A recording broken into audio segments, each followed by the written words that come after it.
Thank you. Please be seated.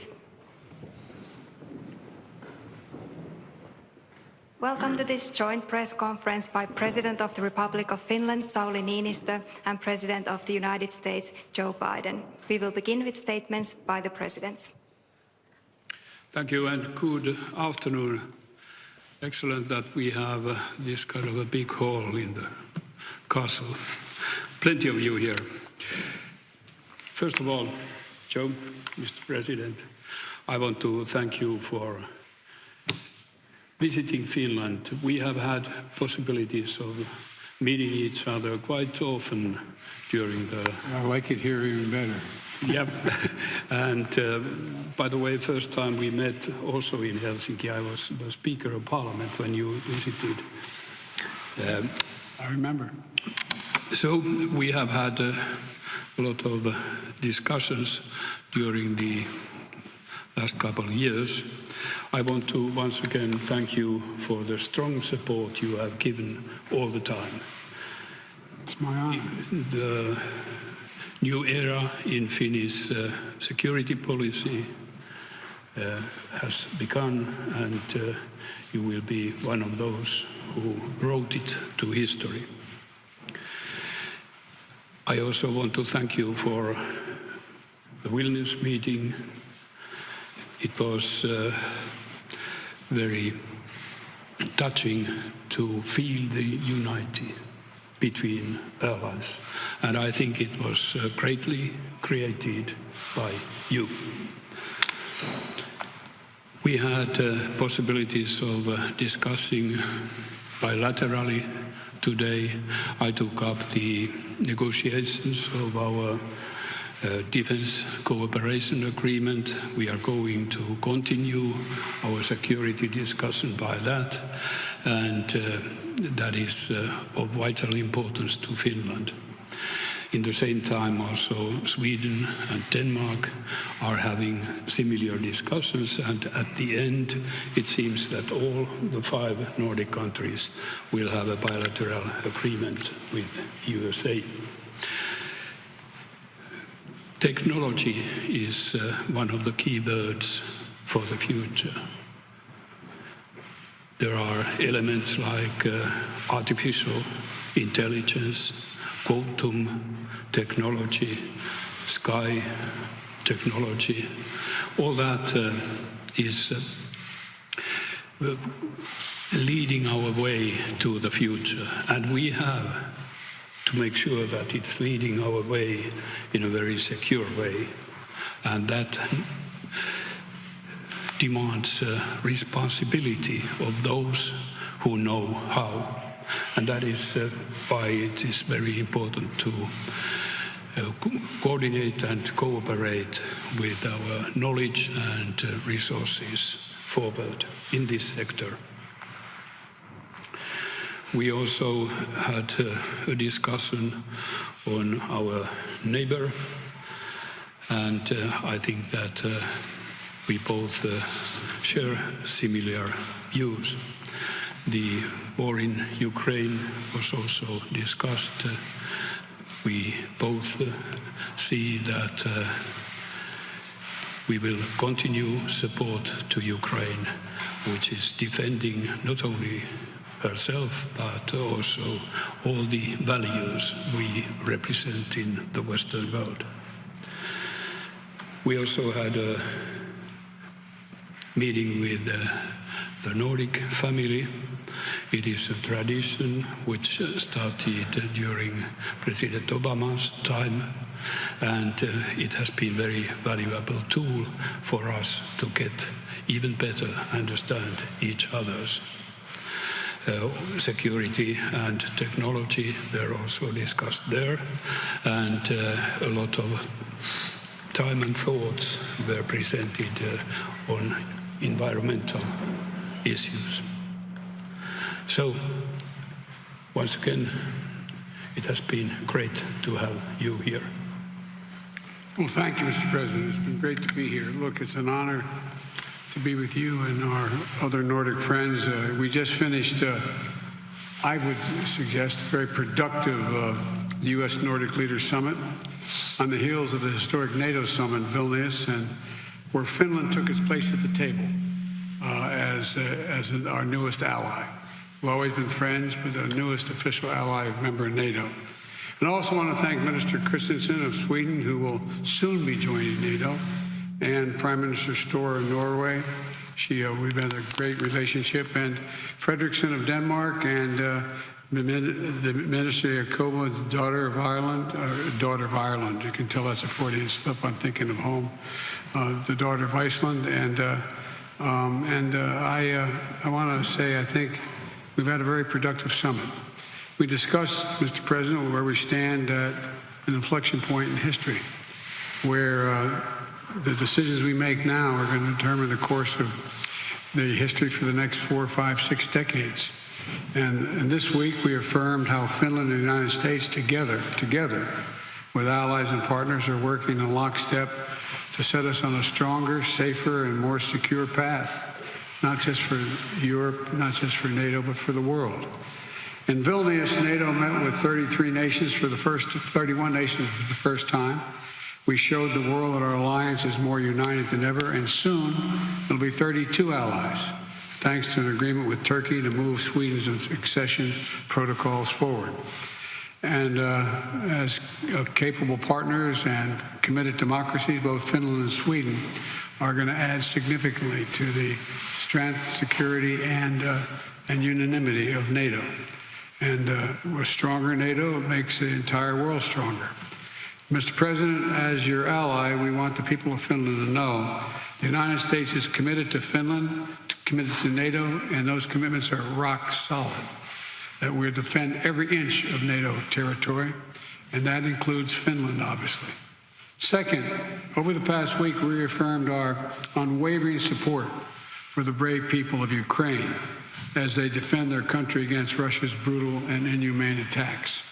Our allies and partners around the world understand that this fight is not only a fight for the future of Ukraine, it's about sovereignty, security, and freedom itself.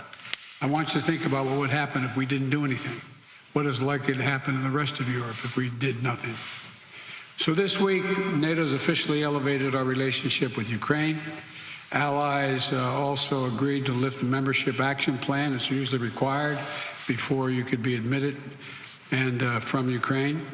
And it's created a path to membership for Ukraine as it continues to make progress on the necessary democratic and security reforms required of every NATO member. We also made clear to President Zelensky that we're not waiting for NATO membership to be finalized to commit to the long-term security of Ukraine. The leaders of the G7 together issued a new joint declaration of support for Ukraine, a declaration I was glad to see the Nordic nations immediately welcome and support it. It's going to launch a process open to any nation to negotiate bilateral security agreements with Ukraine until they're officially members of NATO. It will not only ensure that Ukraine can defend itself today, but it will deter future aggression as well with the capable force across land, air, and sea from their friends. And finally, at every stop and every summit on this trip, we focus on using the power of partnership to take on the challenges that matter most to the people's lives in our countries. In the United Kingdom, we brought together public, private, and philanthropic partners to discuss ways to unlock literally trillions of private dollars in finance to fight climate change. In Lithuania, NATO allies met, and the EU and our Indo-Pacific partners to continue advancing our work on terrorism, cyber threats, resilience, and so much more. And here in Finland, at our US-Nordic Leaders Summit, we reaffirmed our commitment to stand together, to power a clean energy transition, to preserve regional security, to promote democratic values, and to pioneer the technologies of the future, from quantum computing to advanced communication systems, so we did it together. Mr. President, at this critical moment in history, this inflection point, the world is watching to see, will we do the hard work that matters to forge a better future? Will we stand together? Will we stand with one another? Will we stay committed to our course? This week, Finland, the United States, and our allies and partners said a resounding, loud yes. Yes, we'll step up. Yes, we'll stand together. And yes, we'll keep working toward a stronger, safer, and more secure world. So, Mr. President, thank you again for having me here. As partners, friends, and allies, I look forward to our work together in the years ahead, and it's been a real pleasure getting to know you even better. Thank you. Thank you. Now we have time for questions. Shall we start with Yle and Ida Tikka? You. Finnish Public Broadcasting Service. My question is for Mr. President Biden. The political volatility of US remains a big worry for European partners. Meanwhile, back in Washington, a bipartisan group of senators has repeatedly failed to pass through Senate a bill that would prevent the US presidents in the future from withdrawing from NATO without Senate's approval. What actions... Sorry, without what? I'm sorry? I didn't hear the last part of your question. In Washington, a bipartisan group of senators has repeatedly failed to pass through Senate a law that would prevent future US presidents from withdrawing from NATO without Senate's approval. What actions will you take to assure Finland that the US will remain a reliable NATO partner for decades to come?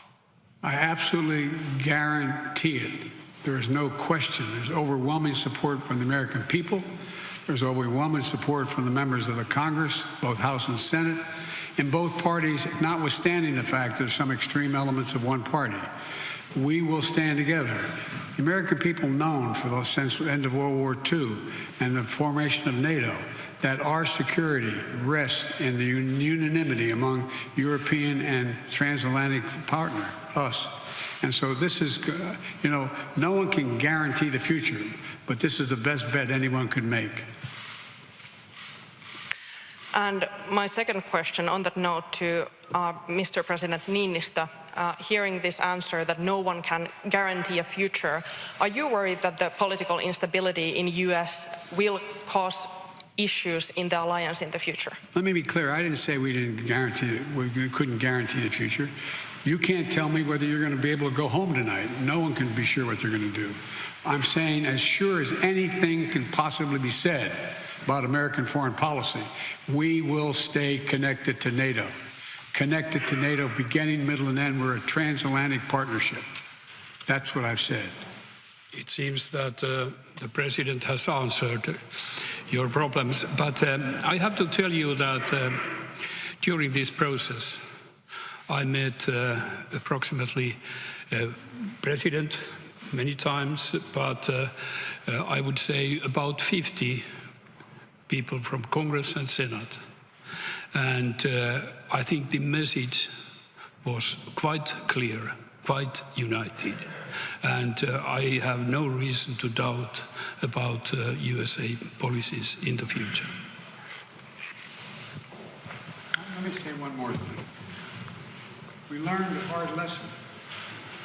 Peace and security in Europe is essential to U.S. security and peace. The idea that there could be conflict in Europe among our friends and us not engaged has never happened in modern history. That's why we're staying together. Next question, President Biden. Oh, I've called on somebody. I'm sorry. Wall Street Journal. Andrew? Thank you, Mr. President. You've said that Ukraine shouldn't enter NATO until after the war is over. Are you concerned at all that those comments could motivate Putin to keep the war going or discourage him from entering peace negotiations? And is there a serious risk that this war could drag on for years? And do you see any path toward the war ending with Putin still in power? First of all, no one can join NATO while a war is going on, where a NATO nation is being attacked, because that guarantees that we're in a war, and we're in a third world war. So that it's not about whether or not they should or shouldn't join. It's about when they can join, and they will join NATO. The issue of whether or not this is going to keep Putin from continuing to fight, the answer is Putin's already lost the war. Putin has a real problem. How does he move from here? What does he do? And so the idea that there's going to be what vehicle is used, he could end the war tomorrow. He could just say, I'm out. But what agreement is ultimately reached depends upon Putin and what he decides to do. But there is no possibility of him winning the war in Ukraine. He's already lost that war. Imagine anyway, he's already lost that war. Just on the question of a concern about it going on for years, is there a possibility that there's a stalemate and this becomes... I'm sorry? The question of whether the war could go on for years, is there a possibility there's a stalemate and it can continue for quite some time? Well, I don't think the war can go on for years for two reasons. Number one, I don't think that that Russia could maintain the war forever, number one, in terms of their resources and capacity. Number two, I think that there is going to be a circumstance where eventually President Putin is going to decide it's not in the interest of Russia, economically, politically, or otherwise, to continue this war. But I can't predict exactly how that happens. My hope is, and my expectation is, you'll see that Ukraine makes significant progress on their offensive, and that it generates a negotiated settlement somewhere along the line. And I have a question for the Finnish president, but I would be remiss if I didn't raise my colleague Evan Gershkovich, who's been in prison for more than 100 days. I just wondered if you had an update on the process for trying to get him out of prison, and if you're serious about a prisoner exchange. Oh, I'm serious about prisoner exchange. I'm serious about doing all we can to free Americans who are being illegally held in Russia or anywhere else for that matter. And that process is underway.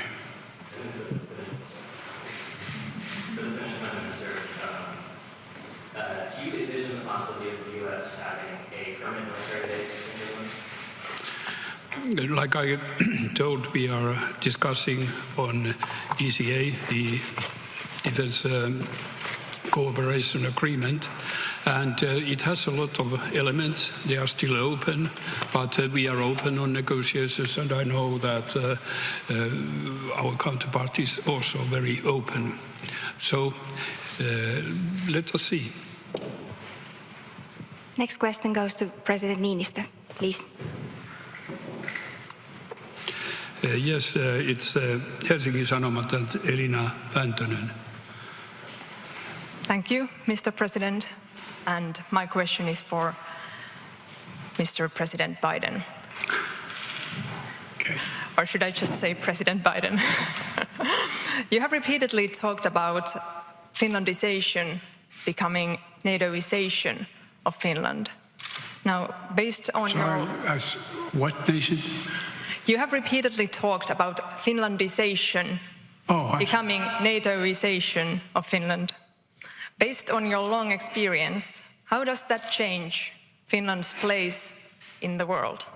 Well, first of all, the context in which I said that was the gentleman who occupies a seat on the other side of your border in Moscow said he wanted the Finlandization of NATO. I said it was more likely he's going to get the NATOization of Finland. That's the context in which that was said. And what was the second part of your question? I asked, how has Finland's position in the world changed during this NATO membership process? Finland's already a strong, vibrant nation. I think what Finland's joining NATO does, and Sweden as well, when the Nordic countries are all members of NATO, just makes the world safer. It significantly increases the prospect that there is less likely to be war. We're deadly earnest about the notion. We'll defend every single inch of NATO territory. And now we're on a way of getting to 32 NATO nations. That's a significant commitment. And so the likelihood of any nation voluntarily deciding they're going to attack one of the nations or Finland is highly unlikely. And so, but if it were to, they understand they're not just attacking Finland, they're attacking 31 other countries. Next question, President Biden, please. Oh, I'm sorry. I guess it's Arlette, CNN. Oh, thank you, Mr. President. We've seen more disarray with Russian generals, most recently with the firing of a general who criticized the defense ministry, this following that rebellion by Prigozhin. Does this raise any new concerns about Putin potentially doing more drastic things regarding Ukraine, like nuclear weapons, or potentially against the U.S., like election interference? Well, first of all, they're already interfered in American elections, so that would not be anything new. They did that last time they tried to. But with regard to, I don't think there's any real prospect, you never know, but of Putin using nuclear weapons. Not only has the West, but China and the rest of the world has said, don't go there. Don't go there. Number two. Number three, I think that determining what happens to Prigozhin, what happens to Vilnius, what happens when we discuss this in Vilnius is God only knows what he's likely to do. Well, I'm not even sure, we're not even sure where he is and what relationship he has. If I were he, I'd be careful what I ate. I'd be keeping my eye on my menu. But all kidding aside, who knows? I don't know. I don't think any of us know for certain what the future of Prigozhin is in Russia. And so I don't know how to answer that question beyond that. And if I could also ask you something about happening back home. You're seeing the GOP grappling with tying abortion rights to defense issues, including a block on military promotions by Senator Tuberville. What does this say about U.S. military readiness? And would you be willing to talk with Tuberville to try to work out some solution? I'd be willing to talk to him if I thought there was any possibility of him changing this ridiculous position he has. He's jeopardizing U.S. security by what he's doing. I expect the Republican Party to stand up, and do something about it. They've in their power to do that. The idea that we don't have a chairman of the Joint Chiefs of Staff, the idea that we have all these promotions that are in abeyance right now, that we don't know what's going to happen, the idea that we're injecting into fundamental foreign policy decisions what in fact as a domestic social debate on social issues is bizarre. I don't ever recall that happening, ever. And it's just totally irresponsible in my view. And I just think that, I'm confident that the mainstream of the Republican Party no longer does not support what he's doing. But they got to stand up and be counted. That's how it ends. And for President Niinisto, you've been working on fortifying the fence along the border between Finland and Russia. Is there anything that you're seeing recently that concerns you? And also, as a leader who shares a border with Russia, what more do you want to see done to deter Putin? During the beginning of our application process, surely we had to make sure first trying to figure out every possible negative action we might meet and surely how we respond on that. And we were very careful on that work. So at the moment, situation is quite calm. Hope it remains as such. But I just want to tell you that Finnish people do feel more secure at the moment. We have 80% of population supporting NATO membership and more than 80% who say that we will also protect our allies. That's the Finnish position. Thank you. This concludes the press conference. Thank you very much.